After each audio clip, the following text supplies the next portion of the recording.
Ya, baik, selamat pagi dan selamat hari Minggu buat sahabat-sahabatku semua. Di pagi hari ini saya ingin menjawab satu pertanyaan berkaitan dengan penambahan persyaratan.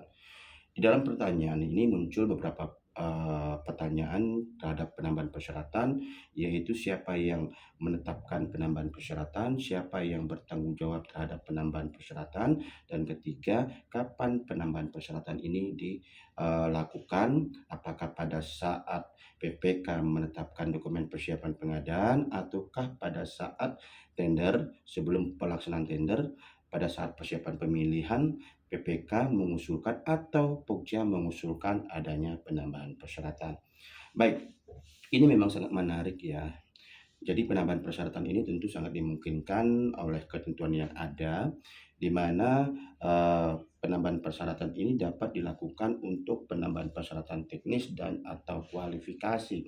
Nah, berkaitan dengan pertanyaan ya siapa yang menetapkan penambahan persyaratan, tentu kita akan kembali kepada siapa yang tahu terhadap pekerjaannya. Nah, ketika saya mengatakan siapa yang tahu terhadap pekerjaannya, tentu di sini adalah PPK. Penambahan persyaratan ini tentu tidak serta-merta muncul ya pada setiap pekerjaan, karena kita harus mengetahui dulu pekerjaan yang mana ya nanti dipertandingkan untuk proses pemilihannya, agar apa? Agar tidak mencampur adukan antara persyaratan pemilihan dan nantinya untuk kebutuhan berkontrak. Nah, penambahan persyaratan ini ya akan menjadi bagian, menjadi bagian dari produk spesifikasi teknis yang akan dipertandingkan oleh PPK. Sehingga ketika kita bicara tentang spesifikasi teknis, ya tentu kita akan bicara produk-produk PPK pada saat persiapan pengadaan. Salah satunya adalah spesifikasi teknis, yang kedua adalah APS, dan ketiga rancangan kontrak. Sehingga penambahan persyaratan ini ya yang di luar dari persyaratan-persyaratan yang sudah diatur oleh ketentuan, maka masuk ke dalam bagian dokumen persiapan pengadaan yang wajib ditetapkan oleh PPK sebelum nantinya akan diminta ke UKPC untuk proses pelaksanaan pemilihannya. Nah, selanjutnya terhadap kapan penambahan persyaratan ini dapat dilaksanakan. Sebenarnya kalau kita bicara tentang sebelum persiapan pemilihan, kita tentunya akan mengenal dua tahapan lagi ya. Perencanaan pengadaan di awal dan selanjutnya persiapan pengadaan. Nah, di perencanaan pengadaan bisa saja pada saat PPK sudah mengetahui kebutuhannya, lalu akan melakukan penyusunan terhadap spesifikasinya, tentu bisa saja ya ada ketentuan-ketentuan yang ingin dipertandingkan oleh PPK yang menyebabkan adanya penambahan persyaratan. Sehingga dengan adanya penambahan persyaratan ini, tentu dalam hal ini PPK karena adalah tugas yang diberikan oleh pengguna anggaran, maka apapun itu yang tentunya nanti berakibat terhadap tanggung jawab PA untuk mengeluarkan anggaran ya, karena tugas PA salah satunya adalah melakukan tindakan yang menyebabkan adanya pengeluaran anggaran. Sehingga apa? Jangan sampai PA ya setelah melakukan pembayaran ternyata apa yang dibayar tentu berindikasi bertentangan dengan ketentuan perundang-undangan. Kenapa? Karena penambahan persyaratan ini tentunya jangan sampai melanggar etika, prinsip, dan ketentuan perundang-undangan. Disinilah tugas PA meyakini ya, menguji dulu ya, karena tugas PA di sini kan ada pengujiannya sebelum memerintah untuk pembayaran. Sehingga apa? Ketika PPK ya mengusulkan terhadap penambahan persyaratan, maka PH harus meminta dulu ya justifikasi kenapa penambahan persyaratan ini harus dimunculkan pada saat pertandingan, sehingga pada saat PA ya mengeluarkan atau membayar barang jasa tersebut tidak terjadi permasalahan.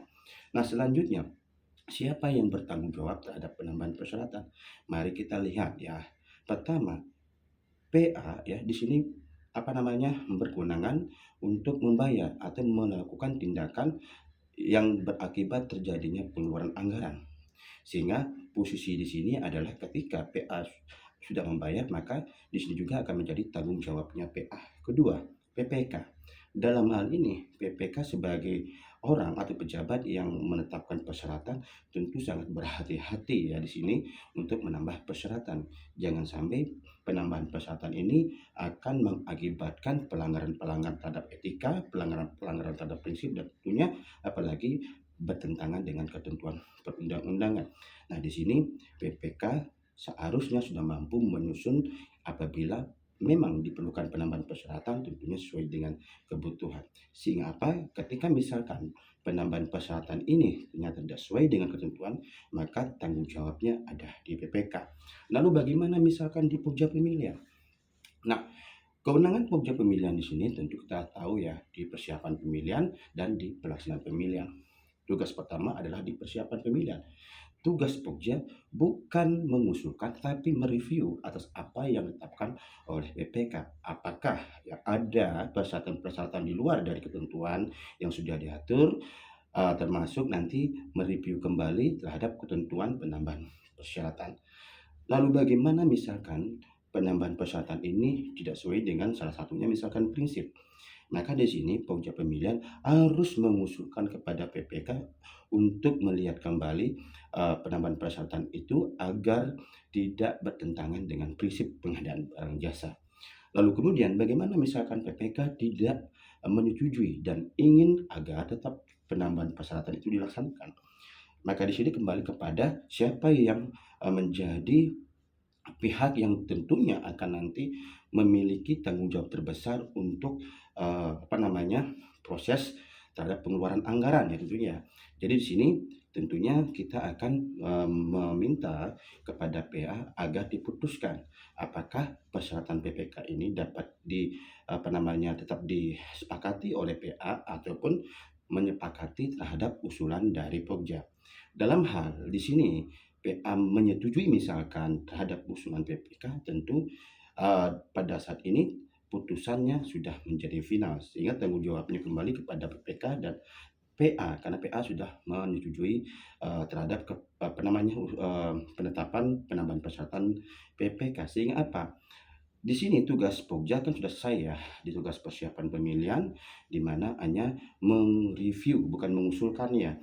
Jadi ketika review sudah dilaksanakan dan terdapat putusan final, apakah putusan final tersebut nantinya bertentangan dengan ketentuan perundang-undangan, maka tugas selanjutnya Pokja adalah melaksanakan pelaksanaan pemilihan. Nah, di dalam melaksanakan pelaksanaan pemilihan tentu sebelum pelaksanaan pemilihan dilakukan ada yang namanya penyusunan dan penetapan dokumen pemilihan. Jadi syarat-syarat ya baik itu penambahan persyaratan yang tadi kita contohkan yang sudah tidak sesuai dengan ketentuan perundang-undangan ditetapkan oleh Pokja ke dalam dokumen pemilihan. Sehingga pada saat itu sudah diumumkan, salah satu tugas Pokja adalah membatalkan tender dalam hal dokumen tidak sesuai dengan ketentuan perundang-undangan. Nah, di sini keberanian Pokja untuk membatalkan atau tidak. Nah, sehingga apabila itu tidak dibatalkan, maka tentu tanggung jawabnya kepada Pokja Pemilihan. Karena tugas Pokja Pemilihan yang menetapkan dokumen pemilihan. Walaupun ya PA di sini sudah menyepakati PPK. Nah, dalam sisi ini sudah ada dua yang bertanggung jawab ya, PPK dan PA. Selanjutnya akan juga berakibat ya, ada dokumen yang sudah ditetapkan Pokja tidak sesuai dengan perundang-undangan, maka seharusnya dibatalkan. Nah, inilah ya menjadi tanggung jawab siapa yang bertanggung jawab terhadap penambahan persyaratan. Apalagi di sini Pokja melanggar dari etika pengadaan barang jasa, yaitu salah satunya menyalahi kewenangan dengan menambah persyaratan tanpa persetujuan PPK. Nah, itu disampaikan ya. Jadi teman-teman di sini agar hati-hati di dalam penambahan persyaratan. Ingat, walaupun juga Pokja bukan bagian pejabat ataupun orang yang memiliki kewenangan dalam menetapkan persyaratan, tetapi tugas Pokja adalah mengawal dokumen pemilihan. Dokumen pemilihan yang salah atau tidak sesuai dengan ketentuan perundang-undang silakan dibatalkan. Salam pengadaan.